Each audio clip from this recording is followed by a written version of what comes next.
Good afternoon, everybody. It's very nice to see you, especially those who've been on the balcony enjoying just talking to each other. We do have drinks later on today. My name's Tim Shadler-Hall. I work at the Institute of Archaeology. I have a vague connection with what's going on today, but it's all way beyond me, but I believe it is the future, one way or another. And I'm sure Don will have told you that we are intending to do a publication from today's event just to encourage future debate in these areas which are going to be so critical. This afternoon's session opens up. The first speaker is Amara Thornton, who's just submitted her PhD, has been working on a very interesting area of work, and today she's going to bring us up to speed on blogs and Wikipedia. So, Amara, without more ado, the floor is yours. Thank you. I'd rather cheekily change the order of my title, which I hope is okay. But if it's not, I know Kiara can talk to me about it later. Hello everyone. Just as a sort of opening question, can you put your hands up if you use Wikipedia? Don't be shy. Excellent. How about if you contribute to it? Less. Okay. Well, maybe by the end of this session we'll have more contributors. But so today I'll be saying a few words about the potential for Wikipedia and blogs to contribute to our understanding of how the public, in quotes, understands archaeology. By way of introduction, I should say that I use Wikipedia, and I find it an excellent resource. And I also contribute to Wikipedia, or have done in the past. I haven't because I've been finishing my thesis. And I've used blogs in my research and found them quite helpful, although I've yet to start my own, and I'm not sure if I ever will. But, you know, wonders never cease. Briefly, Wikipedia was begun in 2001. Its creation is largely attributed to American entrepreneur Jimmy Wales, although Wikipedia's history page states that Wikipedia was a group effort, and there's, I understand, some contention about who is responsible for the creation of Wikipedia. Its basic structure enables any user to create new articles or modify pre-existing ones. And so the quality of the resulting articles has been questioned throughout Wikipedia's history and remains problematic or debatable today. In addition, information presented on Wikipedia is subject to anonymous editing. And with Wilkinson and Huberman note, quote, while the wiki interface does facilitate coordination, it cannot resolve cultural or philosophical differences, which result in a significant number of edit wars and mass deletions. So obviously there's a continuing debate over the information that's presented on Wikipedia. Kittor et al. Present data on how Wikipedia is edited and used, arguing that editing has shifted from a group of elite users, who are called Wikipedia administrators, or prominent participants in the editing process, to a wider group of common users. But their article dates to 2007, so it's a bit outdated now. But as of 2007, they noted that the number of edits being made to Wikipedia articles was decreasing. So I'm not sure what it's like now, but that was their view as of 2007. Suk Lim has done a very interesting article on how college students use Wikipedia. And she presents interesting data about the fact that people use that the high ranking of search engines that Wikipedia gets, such on Google, the Wikipedia Wikipedia has a very high Google ranking. So because of the fact that it comes up so frequently in the top, if not the first one, it's the second one or third one, it is used by more people, basically. And she also, her work also indicates that web users' priority lies in functionality and usability and ease of access, rather than in any individual author's identity, and that these criteria may override information that's deemed credible. So regardless of whether or not Wikipedia is an authentic source, because it's easy and because it comes up high on Google rankings, people tend to use it more. So, Wikipedia has an ongoing project called Wiki Project Archaeology to improve the coverage of archaeology on Wikipedia and create new articles on archaeology or archaeologically related topics. But as far as I can tell, this project doesn't itself tell us anything about how many people use or access archaeological articles on Wikipedia itself. But there's potential there for further contributions to archaeology on Wikipedia. Fortunately, a tool developed by a Wikipedia administrator enables searches of Wikipedia statistics on different projects, such as the English Wikipedia, which I'll be talking about in a bit. This tool publishes periodic lists of the top 1,000 most visited pages on Wikipedia. And here are some of the numbers from this site for December 2010. Now you can see that obviously because it's December, Christmas comes up quite high on the list. And I just did a sort of trawl, and I picked up various things, but the Acropolis was the first archaeologically related entry I could see that was popular.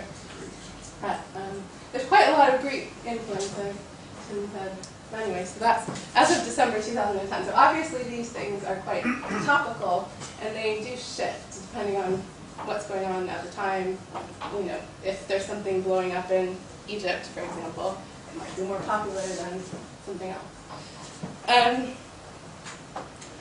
So I did a little experiment, and some of my research room colleagues will know what I'm talking about. I decided that in order to understand what search terms I wanted to look for, I just asked people what the first 5 words that they could think of that related to archaeology in my research room, and this is what I got. So I just plugged this into this nice little tool, and it shows you how many people have viewed those particular pages over the past 4 months. And you could do this, if you had more time, over a much longer period of time as well. So what I found interesting was a couple of things. One, when I looked at stratigraphy, it's obviously quite geological, but there is a separate article that you can link to on archaeological stratigraphy, but obviously that doesn't get very much traffic. So it might be something to think about when you're thinking about contributing to Wikipedia, sort of how you can get people to get from this to that, or how you can make archaeology more prominent on that. Something to think about. And then I thought, well, I might as well, since this is supposed to be about the public, I should ask some non-archaeologists in a much broader sense of the term to give me 5 words that I could look up. So I asked my family and friends to contribute. And my parents are historians, so obviously there's some interest already there. But Indiana Jones is quite popular. And some of the ones are the same. I mean, digging and excavation kind of link into each other on Wikipedia. So, but you can see that Indiana Jones kind of dwarfs everything else here. But you can take that or leave that as you like. But it is interesting to consider how people use anything that has to do with archaeology. So, I mean, I think that's probably quite obvious, but anyway, there you go. So I just thought I'd do a comparison, and I put Indiana Jones next to the ones that I took from the G7B Wordle, and they become a lot less prominent. So it's another thing to think about. And then I had a little bit of fun, because Wikipedia has quite a lot of links to interesting tools for measuring how people view the page. I mean, it doesn't tell you who they are, but you could kind of, I think, make some interesting conclusions from the initial analysis. And I think that further research is definitely needed with perhaps more scientific methods than I employed, but anyway. So I'll talk a little bit about these tools. This, I don't know if you can see this, but it's called Revision History Statistics. And the page view statistics tool, which I use to create these graphs is also available. If you go to the view history,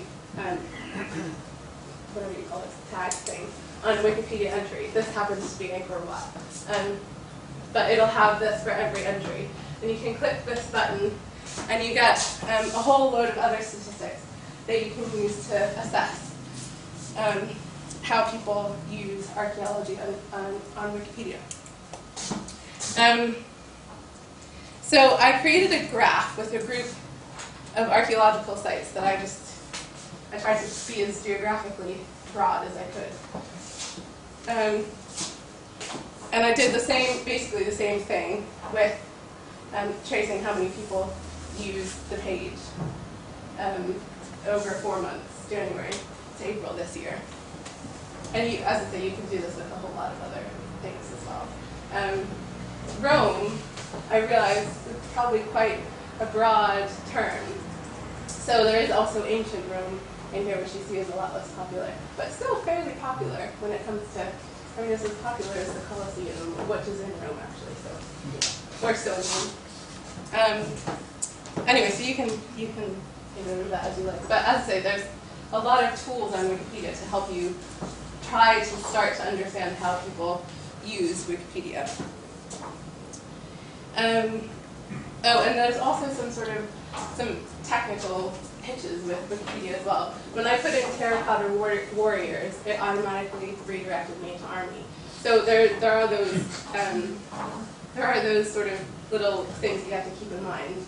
And archaeologist automatically redirects to archaeology. So whether or not there's a budding Wikipedia contributor who wants to correct this, or whether or not the administrator will actually let you correct this, I don't know. But it's good to keep in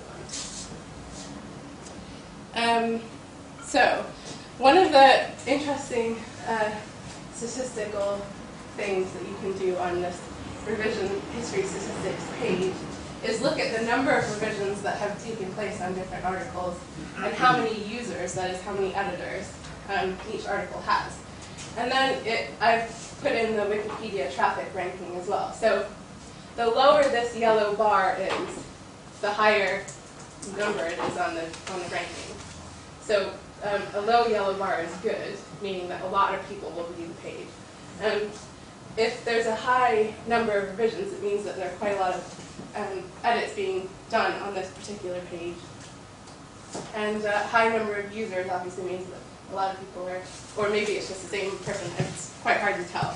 So maybe some technologically involved archaeologists could try and refine those categories a bit. Or maybe there's someone who's already done it and I just don't know. But it's interesting nonetheless, I think, to look at.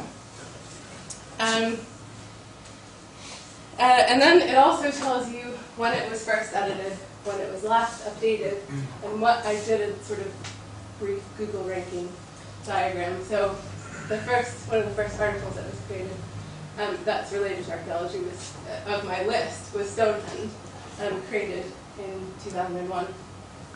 As you can see, most of them are updated quite a lot, or at least they've been updated quite recently. So they're not sort of dead pages, if that makes sense, edit-wise. And as you can see, the Google ranking is quite high.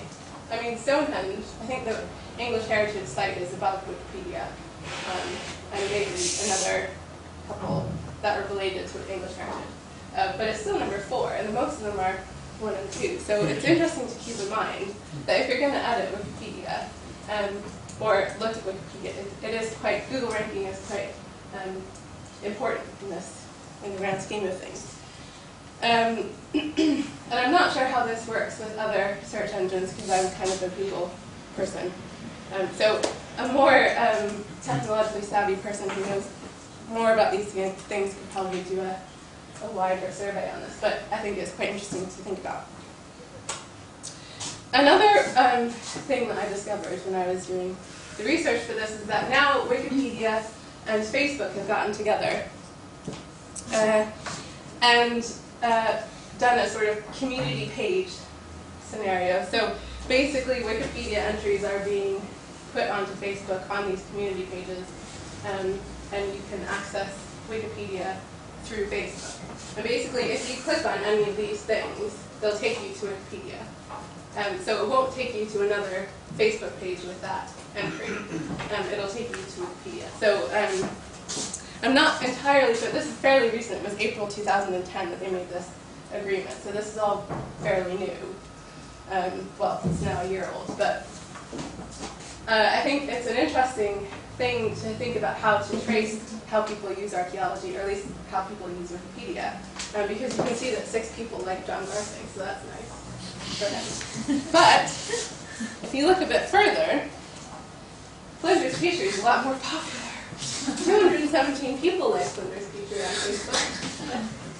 And Facebook has also, this is a bit off topic, but Facebook has also got a thing where you can just add people. So you can be Mortimer Wheeler's friend. And you can see all of his friends on Facebook.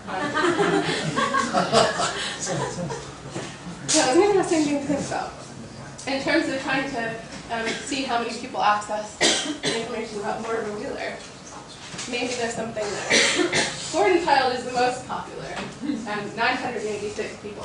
Out of all of this, out of the 4 people that I tried, and I don't know how many archaeologists are on Facebook, and this isn't related to Wikipedia, this is just someone being Gordon Child, putting in his own information.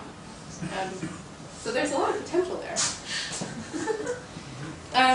So, turning to blogs. I just thought this was entertaining, mostly, so I just put it up. A recent entry on the Electric Archaeology blog notes that archaeological blogs are becoming more and more popular. This is amazing. I don't really know what it means, but maybe someone can explain to me. But it's really interesting. Does anyone know anything about this? No? Okay. That's something to look into, which I'm not going to do today. It's difficult to tell how, or at least it was difficult to tell for me, how accessible these blogs are to those who are outside of the academic community. Meaning, I'm not entirely sure how you can tell how non-archaeologists look at blogs, if that makes sense. And how you find out about blogs and start following them if you don't already know the person who's blogging. So maybe someone can comment on that later. Tom Goskar, who spoke earlier, has just published a list of archaeological blogs, which are from a range of archaeologists and heritage professionals. So you can go on Tom's blog and find a very long list of blogs that you can check out. And blogs do allow people to, you can trace who's following blogs, but it doesn't tell you, it doesn't give you a sort of breakdown of how many people are, non-archaeologists out of the group, unless they identify themselves, I guess. There's also networks of bloggers, such as the Ancient World Bloggers Group. And Google enables you to search blogs for key terms, and blog owners and creators can put a sort of clock that logs how many people are accessing their blog. So there are some ways that you can tell how many people are accessing a certain blog, but I don't know how you would be able to do that for everybody. Because this talk is supposed to talk about how the public receives such blogs, I'm going to talk a little bit about the blogs that are published in The Guardian online. I don't have any pictures of this, but let's leave that for you.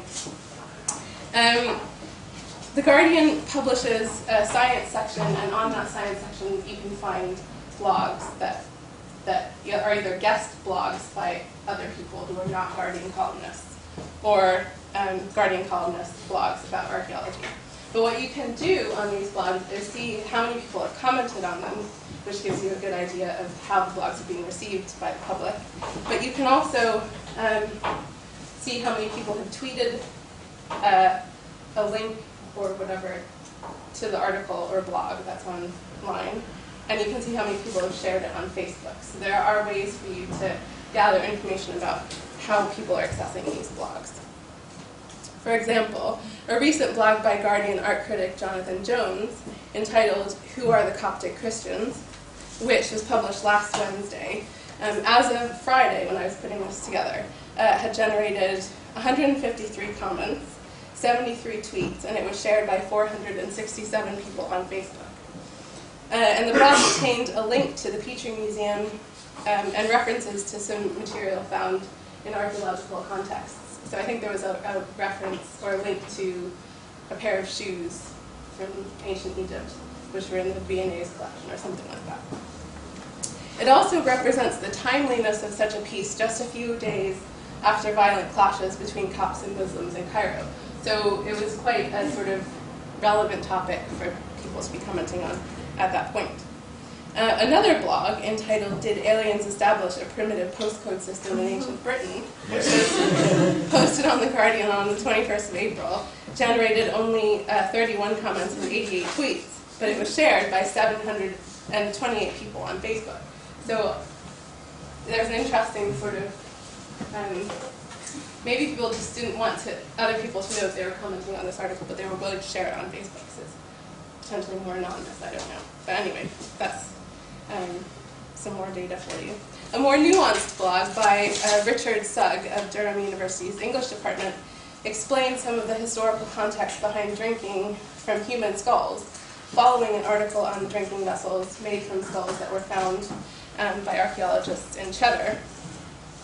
This blog generated 111 comments, 21 tweets, and was shared by 76 people on Facebook. So not quite as popular as ancient postcodes and aliens, but nonetheless. Clearly there's a potential and a captive comment from the audience for more guest bloggers on archaeology. So maybe we've got some budding journalists in our audience who can add to the blog universe on the Guardian online or any other newspapers that have that facility. Archaeopop, just to come back to my visuals, Archaeopop is quite an interesting blog because it talks about how archaeology appears in popular culture. So, for example, this particular post talks, or is talking about something that was published in The Onion, which is a great satirical magazine if you've ever come across it. And it, doesn't have anything to do with facts, but it is an interesting way that people use archaeology. And then I put Neolithic into Google and searched for images, and this came up, and I thought it was very bizarre, so I thought I'd just put it up. So that's pretty much it for me, but here are some thoughts about how we can move on from here. I think Wikipedia has tools that can enable us to really find out a lot more about how people are using archaeology articles or history articles or object articles on Wikipedia. And obviously we need to acknowledge Wikipedia's high glory as a means to accessing Wikipedia articles. And then, I don't really need to read these out to you, but something I think is really important actually is this, because I'm not the most technologically savvy person. I do know a little bit, but promoting awareness of the terminology associated with social media and the internet I think is really important, because it enables a much more engaged discussion of these issues. Because if you don't know what an RSS feed is or whatever, even though you may see them, it's more important, I think, for you to understand these terms, and then you'll be able to contribute, regardless of whether or not you're an archaeologist or a member of the public, to the discussion. And then I thought if anyone wants these, I can make them more accessible some other way. But I thought I'd leave you with that. Hopefully it's not totally inappropriate, but I thought it was quite funny. And vaguely archaeological. Thank you.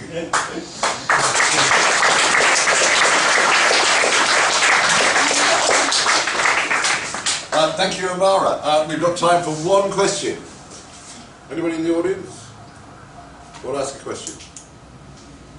No question. Yeah, Gabe, sorry. Could we put some strange untruths into Wikipedia and then see whether they pop up like a kind of marker guide? Yeah, I think the good thing about Wikipedia is, I don't know how ethical that is, but I think the good thing about Wikipedia is that because it's such an open forum, it does enable you to kind of conduct experiments. Unless you're putting up something that's I don't know. What does So, Tim's there page look like? there have been some cases where, actually not with archaeology, where people have put ridiculous things on Wikipedia and it's appeared in news reports, which are then used to assert the accuracy of the Wikipedia article. Yeah, I mean, it is a sort of grey area. Okay, Stuart, I'll let you But, in. Sorry. That was just an anecdote related to that, actually. I once had a bet with a friend. He said, oh, I'm going to go home and make something called hominy pie. And I said, hominy pie, that doesn't exist. What a load of crap. Looked on Wikipedia and it didn't exist. So I was like, that doesn't exist, that doesn't exist. But then I wrote a Wikipedia entry saying, hominy pie, this is a fictional dish that, you know, someone says comes from the north of England. And then he went and looked at it and went, oh, hominy pie doesn't exist. Oh, I really thought it did. And then the next day, the entry was deleted. so it was really moderated extremely quickly. Well, that does say something for the Wikipedia administrators. But thank you, Amara, because I didn't realise I could be a friend of Gordon Shives on Well, Facebook. That's really great. Okay, so thank you very much indeed. We're going to move on. Are you noting that you? Ready to go. We're now moving on swiftly, and even more, in the same theme. Brian Ho, who, among other things, is doing research at the Institute, and is also the sort of blog master, sorry, the master for PIA, Papers in Archaeology Online. And is also heavily involved with work at the, am I right? Yeah, we will be. We will be. At the, so cool, at the British Library, is going to talk about, he's a Mac user, he's going to talk about open access and open data, he says. Yeah. Does anyone in the room know how to switch the... Switch what? switch over to the other cable? Oh, you need to plug the cable in, the extension cable. You can switch the channel on the remote. Yeah. We've got that's a Samsung. RGB, no. The great one. That's Mac. Okay.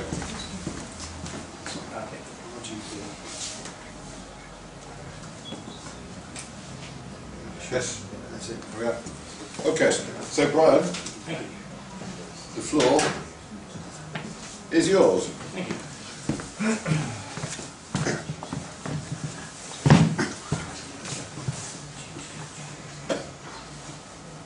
Okay, so one of the things that occurred to me during Amara's talk, where she was talking about Wikipedia, is that Wikipedia is a great example of the common. It's a great example of open content. It belongs to everybody.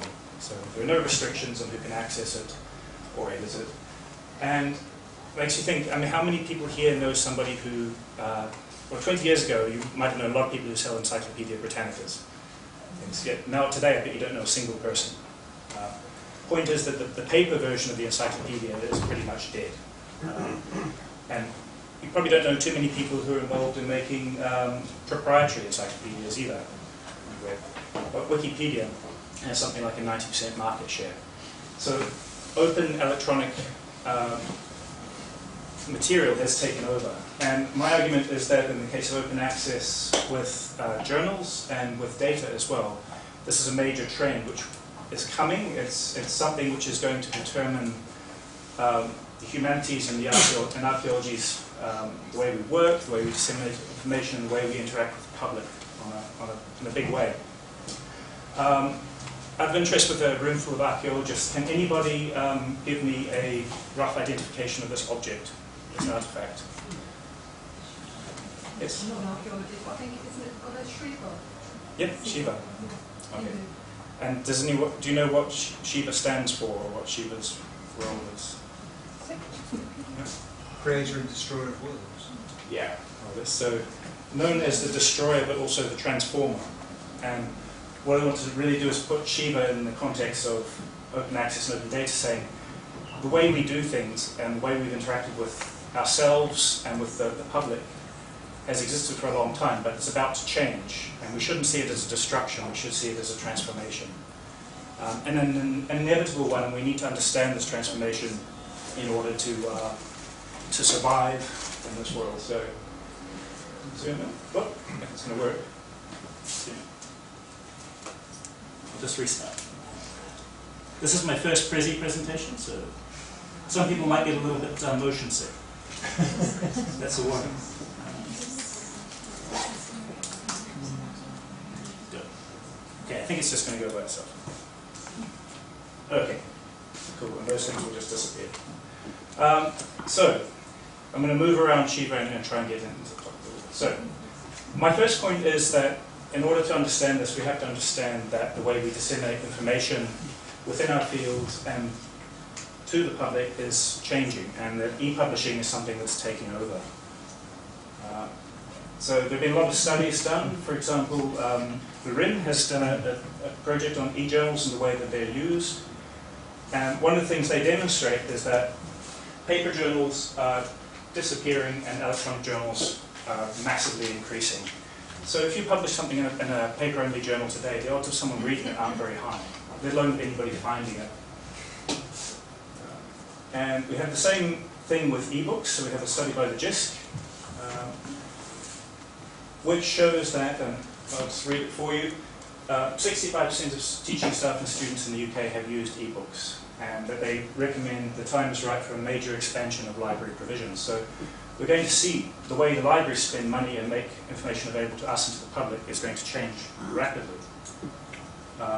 This was in another study. It's quite scary when that kid gets close like that, by the Cyber Institute at UCL, and once again they say a similar thing, that this is called the inexorable rise of the e-book, and says that electronic books driven by consumer demand will finally become established as the primary format for educational textbooks and scholarly books and monographs.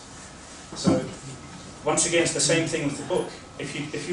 A lot of people in the next 5 to 10 years onwards are going to be reading and citing electronic books as their main source. If you put something in a paper book, in the future, you're probably not going to have as many readers.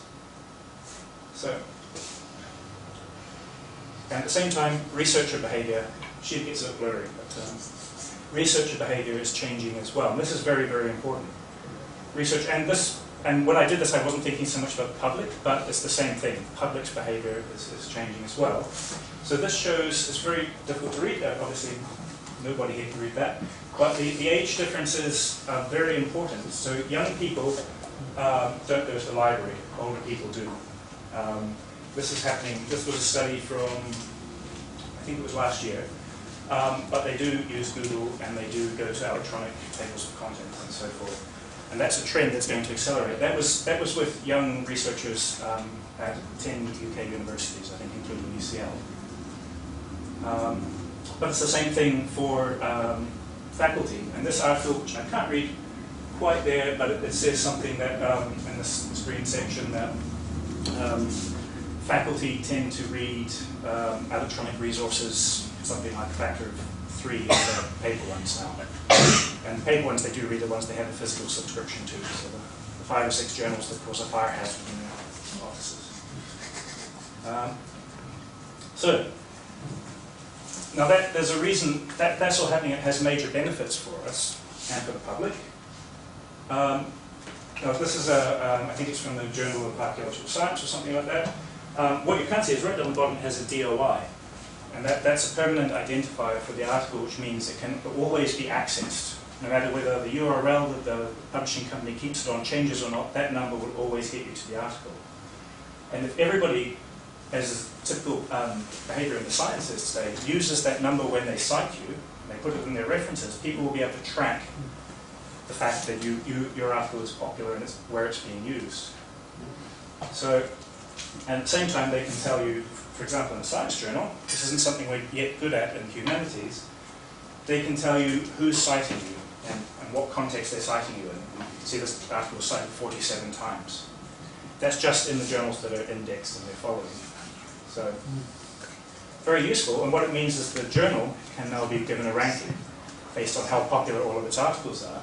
And what you're about to see coming is we're looking at the introduction of something called an ORCID as well, which is a I can't remember what the O stands for, but it's basically a contributor ID, open contributor record or something. And every researcher gets an ID number, all of the citations associated with their papers are counted up, and that person then gets impact rankings, very similar to the journals. So you could have a page on the internet which is like a ICV or something like that, where all your publications are listed and people can see how popular they are, and they can assess your contribution to the field. At the same time, from what Amara was saying, the other things we're doing is we're looking at things called altmetrics, because this isn't necessarily the way to assess somebody's impact. But you'll see that it's important that we do it anyway. But counting up how often people have had blog posts published, how popular those are, how much they've been tweeted, and looking at the sentiment in those tweets. Did people like the posts? Did they dislike them? Did that cause a greater debate?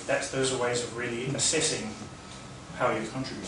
So all of that's coming, and we have to take advantage of it to some degree.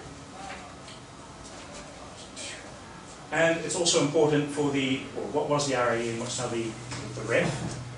Even though the government says they won't take into account the impact factor of journals and things you publish in, people don't believe them, at least on the sciences. So Professor Williams told us he chose to publish in journals with high impact factors because that's how I'm measured every 3 to 5 years, regardless.